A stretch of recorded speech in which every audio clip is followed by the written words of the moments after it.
All right, this interview was given or aired on the news on September 11th, 2004, exactly 1 year after Stephen Avery was released from prison. The peace and quiet of his family's land near Two Rivers is something Stephen Avery is now used to. I can hear the wildlife out there with the windows open all night. So it ain't so bad. But what is bad are the emotional scars still hanging over him. Avery says his time in prison permanently damaged relationships in his life. I still got a lot of anger. Today, he doesn't have any contact with his kids, and he's working on his relationships with other family members. This year, Avery struggled with living in poverty. Getting compensation from the state has been a slow process. In April, we discovered him living in a fishing shanty. Today, he lives in a trailer nearby It's got a real bed in it. with his new girlfriend. An improvement, he says, but not what he wants. I could be living better than this. No, if I was out there before, I'd have been living better than this. Our cameras captured these images of Stephen walking out of the Stanley prison last year. It's a day he remembers well. Probably the wonderful thing that I ever felt. I had so much hate when I was in there. Or when I went out, came out the door, it was gone. Students at UW-Madison worked through the Wisconsin Innocence Project to get the DNA testing that freed him. The state, the Wisconsin Department of Justice, launched an investigation, and a task force was formed, both with the goal of preventing similar cases in the future. Even former Attorney General Janet Reno visited Wisconsin in April to help with the cause. All right, so that interview was from the 11th of September 2004. There was another interview aired on the news on September 17th of 2004.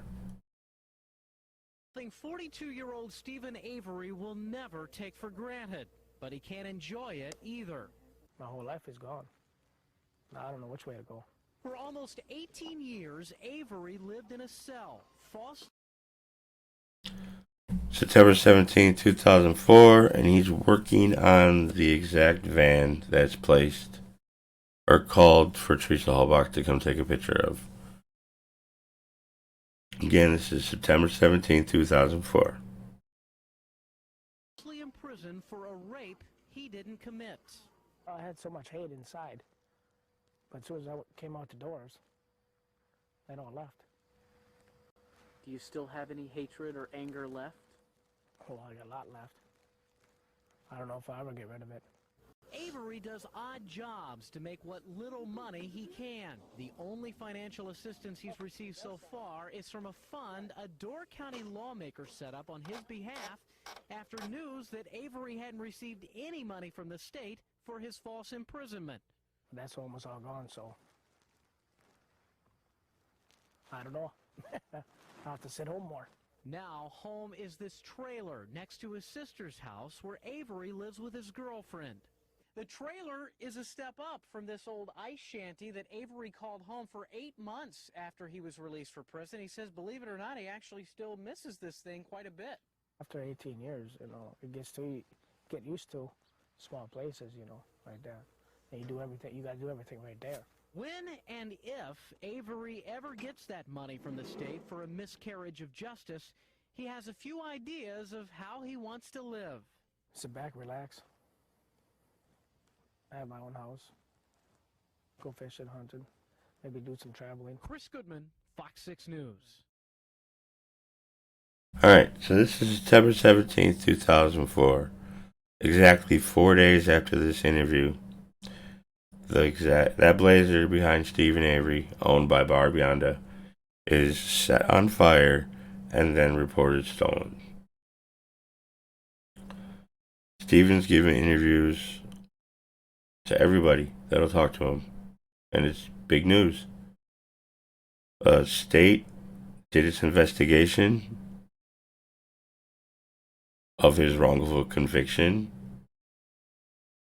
and deemed that it was the victim's fault for identifying the wrong person. There was no wrongdoing by the sheriff or district attorney or Manitowoc County at all. Did you hear? Stephen had yet to receive any money from the state whatsoever. So we know that Stephen files his lawsuit on October 12th of 2004. When you look at the police report for the 2004 fire, I see a lot of red flags. But then again, this is Manitowoc we're talking about, so it's normal. Sadly.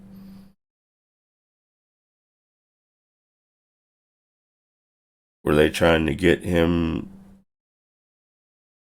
framed for something to prevent him from this? I suffered long enough for 18 years, so I'll just have to wait a little bit more. It's been a year of ups and downs since Stephen Avery became a free man again. A lot of good days, a lot of bad days. Repairing family relationships, finding work, housing, and starting over with a new fiancée, Jody. Now Avery's attorneys say those hardships are worth $36 million.